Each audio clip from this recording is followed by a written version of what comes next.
დღეს საქართველოს სოფლის მეურნეობის მინისტრის პირველი მოადგილე იურ ნოზაძე, სამეცნიერო კვლევითი ცენტრის ხელმძღვანელი ლევან უჯმაჯურიძე, USAID-ის წარმომადგენლები მარნეულის სოფლის მეურნეობის საინფორმაციო საკონსულტაციო სამსახურის წარმომადგენლებს შეხვდნენ, მათ მოინახულეს სოფელ ჯანდარაში აგროკრედიტის ფარგლებში აშენებული საქონლის ფერმა. უცხოელმა სტუმრებმა ფერმის მეპატრონეს გარკვეული რჩევებიც მისცეს. ეს შესაძლებლობა, რაც აქ მევიხილე, საქართველოში უნიკალურია. ეს ფერმერული მეურნეობა არის საქართველოში ყველასთვის ხელმისაწვდომი. მთელი საქართველოს მასშტაბით არის შესაძლებელი, რომ განვითარდეს. ამ ადამიანს დაფინანსება სახელმწიფოსგან აქვს მიღებული. მე რეკომენდაციას გავუწევ მარნეულის საინფორმაციო საკონსულტაციო სამსახურის თანამშრომლებს, რომლებიც უშუალოდ თანამშრომლობენ ფერმერებთან. მნიშვნელოვანია საკვებიც ასევე, რომელიც საკმაოდ ხარისხიანია და მეურნეებს მითითებებს მივცემ თუ რამდენად უნდა დაბალანსდეს საკვები. დღეს ამერიკიდან არიან სტუმრები USAID-ის პროგრამით. აინტერესებთ ამ რეგიონში რეალურად რა ხდება, რა პრობლემებია, რა პერსპექტივებია და როგორც თვითონ აღნიშნავენ, საკმაოდ ესეთ დახმარებას გვირდებიან. მათ გაუწევია დახმარებები და ამჯერადაც ალბათ გაგვიწევენ დახმარებას. ჩვენაც რაც ვნახეთ ახლა ეს ტიპიური ფერმა, სადაც 60 სულზე, რომელსაც სოციალურ ნასარგებლი აქვს, როგორც მე მითხრეს, შეღვათიანი აგროსესრით და აქ ამათ აქვს კი მიიღეს ფინანსური დახმარება, მაგრამ ჭირდებათ ამათ კიდევ ტექნიკური დახმარება. მიწა არ აქვთ. ესე კი უთხარი მაგას, რომ სანამ ფერმას გააკეთა და მანამდე მიწა უნდა შეეძინა წესით, ესე უკეთესი იყო, მაგრამ ვფიქრობ პრობლემა არ უნდა გქონდეს, შეძენით ჩვენ ხელს შეუწყობთ ტექნიკური პრობლემას არ შევუქმნით. შესაძენია, შეიძენს, ასე რომ ნახოს აქ შეზღუდა მათ არ აქვთ. ახლა მართალია მიწის რეგულაციები გადაიხედა ახლა და მაგ ახალ წლამდე ეს რეგულაციები მოქმედება, მაგრამ ამათ პრობლემა არ უნდა გქონდეს, რახან ადგილობრივი მოსახლე არის. ეს პრობლემაც მოგვარდება. ამ ფერმის აშენება ძალიან გამიჭირდა, ბევრი პრობლემა მაქვს. პირველ რიგში ჩემი პრობლემა ის არის, რომ მიწა არ მაქვს, მაგრამ მე ამ სფეროთი დაინტერესებული ვარ და აუცილებლად ბოლომდე მივიყვან ამ საქმეს. ფერმის დათვალიერების შემდეგ სტუმრები მარნეულის მუნიციპალიტეტის გამგებელს შეხვდნენ და სოფლის მეურნეობის განვითარების საკითხებზე ესაუბრნენ. ახლა ჩვენ ვსტუმრობდნენ სოფლის მეურნეობის სამინისტროს და იყვნენ წარმომადგენლები სოფლის მეურნეობის სამინისტროს საკონსულტაციო ჩვენი ადგილობრივი ცენტრიდან და უცხოელი სტუმრები აღწნენ. ასევე ლაპარაკი იყო სოფლის მეურნეობის განვითარებაზე და იმ საკითხებზე თუ როგორ და რა კუთხით შეიძლება რომ რაიონში განმავითაროთ უფრო მეტად სოფლის მეურნეობა. მე პირველ რიგში ჩემი საუბარი დავიწყე მადლობის გადახდით იმ ჩვენი ქვეყნის ხელისუფლების და სოფლის მეურნეობის სამინისტროს მხრიდან იმ დიდი ყურადღებისთვის, რომელიც უკანასკნელ ხანს ექცევა სოფლის მეურნეობის განვითარებას, მოგეხსენება დაინერგა ბევრი ახალი წინადადებები იყო და ხორციელდება ბევრი პროგრამები, მათ შორის ეს იაფიანი კრედიტი, საკმაოდ დიდი რაოდენობით აქვს ჩვენს მოსახლეობას გამოტანილი იაფიანი კრედიტი, რომელსაც რეალიზაცია გაუკეთეს როგორც სხვადასხვა სასათბურე მეურნეობის მშენებლობაში, ასევე სხვადასხვა ფერმების შეძენილი იქნა სხვადასხვა ჯიშიანი საქონელი. და ამისა საკითხები შეეხო იმ პრობლემატიკას, თუ რა კუთხით შეიძლება რომ განვითარდეს და როგორ შეიძლება იქნეს დატანილი ეს ადგილობრივი მოსახლეობათვის. არიან დონორები, ბევრი ქვეყნები, რომლებიც ცდილობენ დაგვეხმარონ აღნიშნული ტარგეტის განვითარებაში, რომ ჩვენმა პროდუქციამ, ჩვენ მივახციოთ პროდუქციის ისეთ ხარისხს, რომელიც კონკურენტუნარიანი იქნება მომავალში ევრობაზარს.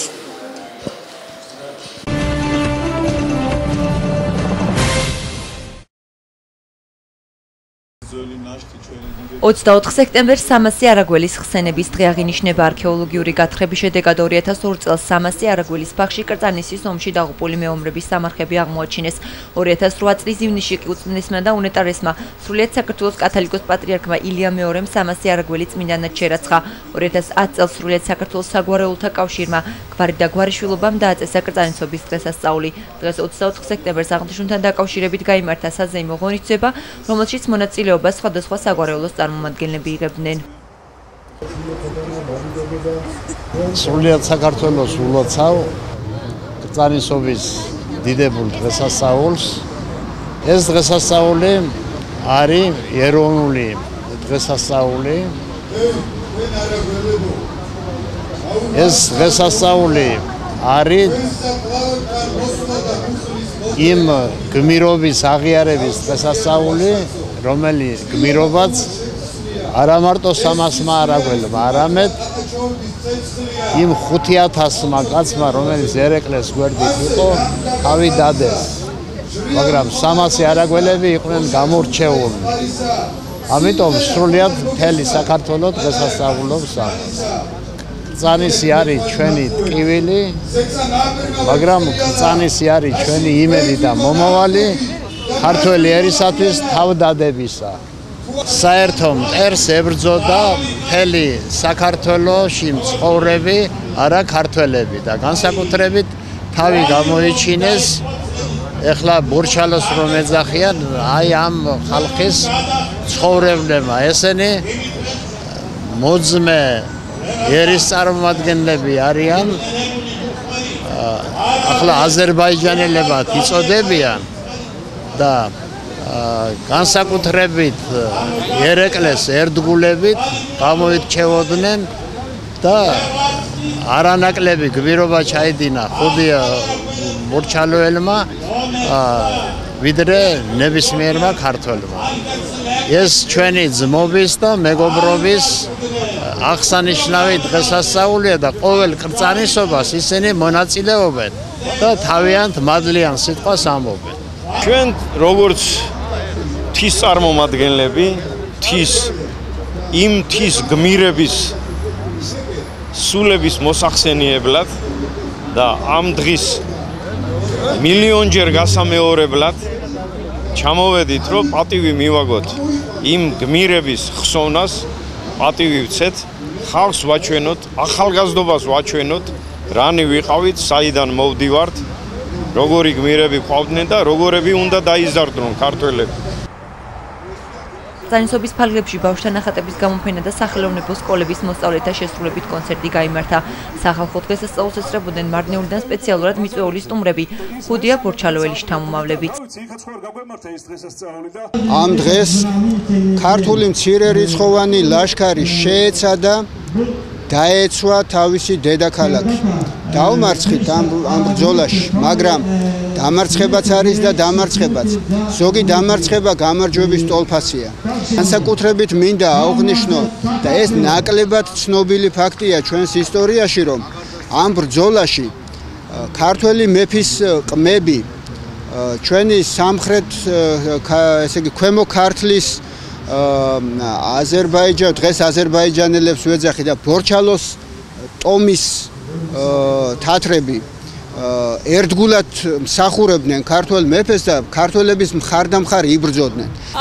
ჩვენ მარნეულელები ამ დღის აღსანიშნავად მარნეულის მუნიციპალიტეტის გამგეობისა და აზერბაიჯანული კულტურის ცენტრის ორგანიზებით ჩამოვედით ამ დღესასწაულზე და შევერთით სახალხო ზეიმს. ჩვენ ამაყები ვართ, რომ ჩვენი წინაპარი ქართულ ხალხთან ერთად იბრძოდა საკუთარი სამშობლოს დასაცავად. ჩვენ გვიყვარს ჩვენი ქვეყანა და თუ გახდება საჭირო, დღესაც საკუთარი სიცხლის ფასად დავიცავთ მას. კრწანისობის დღესასწაულს ესწრებოდნენ სასულიერო პირები, საზოგადო მოღვაწეები, მოქალაქეები და სხვადასხვა უმაღლეს სასწავლებლების წარმომადგენლები. მათ შორის იყო საქართველოს საპატრიარქოს წმინდა ანდრია პირველწოდებულის სახელობის ქართული უნივერსიტეტის წარმომადგენლობა. დღეს მთელი საქართველო დღესასწაულობს 300 არაგველის და იმ ქართველი ადამიანების ბრძოლაში დაცემას, რომელიც მოხდა 1795 წლის 11 სექტემბერს მათ აღა მაჰმად ხანს ირანის შაჰს გაუწიეს სასტიკი წინააღმდეგობა, რომელსაც სურდა საქართველოს დედაქალაქის აღება და აქ ამ ველზე დაეცნენ ზუსტად 219 წლის წინათ და ეს დღე არის მთელი საქართველოსთვის ვაჟკაცობის მაგალითი თუ როგორ უნდა დაიცვან მათ საქართველო, თავისი სამშობლო, თავისი ოჯახი, თავისი სარწმუნოება და დღევანდელი დღე ყველა ადამიანს უნდა ახსოვდეს და უნდა გაიაზროს თუ რა დიდი მნიშვნელობა აქვს ამ დღეს. ყველას ულოცავ დღევანდელ დღეს და უსურვებ, რომ პირველ რიგში შეგვეწიოს დღევანდელი წმინდანების ძალა და მადლი და ყველას მოგცეს ის შინაგანი სიყვარული, რაც ჰქონდათ ამ ადამიანებს.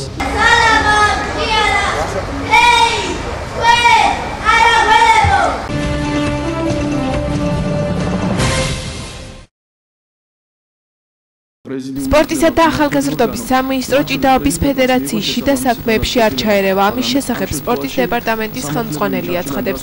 ირაკლი დოლაბერიძემ ბოლო დროს ფედერაციის გარშემო განვითარებული მოვლენები დაგმოდა. ურთიერთშეურაც მყოფელ განცხადებებს სამარცხვინო უწოდა. დოლაბერიძემ ასევე აღნიშნა, რომ სამინისტრო მოვლენებს გულშემატკივრის პოზიციიდან დააკვირდება. შეგახსენებთ, რომ სპორტისა და ახალგაზრდობის საქმეთა სამინისტროსთან 22 სექტემბერს შეკრებილი მოჭიდავეები და მწვრთნელები ლუკა კურტანიძის ჭიდაობის ფედერაციის პრეზიდენტობიდან გადაყენებას მოითხოვდნენ. სამინისტროში შესვლის წინ მათ კურტანიძეს კვერცხები დაუშინეს. ისინი კურტანიძეს არასწორ პოლიტიკასა და თანხების არამიზნობრივ გაფლანგვაში ადანაშაულებენ. დაპირისპირებული მხარეების შეთანხმებით შეიქმნება პრეზიდიუმი, რომელიც ფედერაციაში არსებულ ვითარებას 2 თვის განმავლობაში შეისწავლის. რაც შეეხება კვერცხების სროლას და არეულობას, ეს არის ძალიან ცუდი. ამას გმობთ ყველანაირად და ვფიქრობ, რომ ის ადამიანებიც, ვინც მონაწილეობას ღებულობდნენ ამ პროცესში, ეს არის კატეგორიულად სამარცხვინო, მე ესე ვიტყოდი, ქართული ჭიდაობის ოჯახისთვის, იმიტომ რომ ჭიდაობა, ძიუდო, ქართული ჭიდაობა ეს ის სახეობებია, რომელიც ქართველი კაცის გენეტიკასთან არის ასოცირებული და არა მარტო გენეტიკასთან, იქიდან გამომდინარე, რომ ჩვენ საერთაშორისო სარბიელზე თუ ყველაზე მეტი მედალი და წარმატება გვაქვს მოპოვებული სწორედ ამ სახეობებში გვაქვს და ძალიან ფაქიზიარი და ძალიან გრძნობიარია ეს საკითხი, მაგრამ როგორც ჩანს ფედერაციაში ერთ მხარესაც და მეორე მხარესაც არის საკმაოდ სერიოზული პრობლემები. კიდევ ერთხელ ვამბობ, ეს არის ფედერაციის მმართველი ორგანოს, მწვრთნელების და სპორტსმენების და ჭიდაობის ოჯახის მოსაგვარებელი საქმე. ჩვენ მუდამ ვიქნებით ჩართული მხოლოდ გულშემატკივრის და მედიატორის როლში მათი პრობლემების მოსაგვარებლად.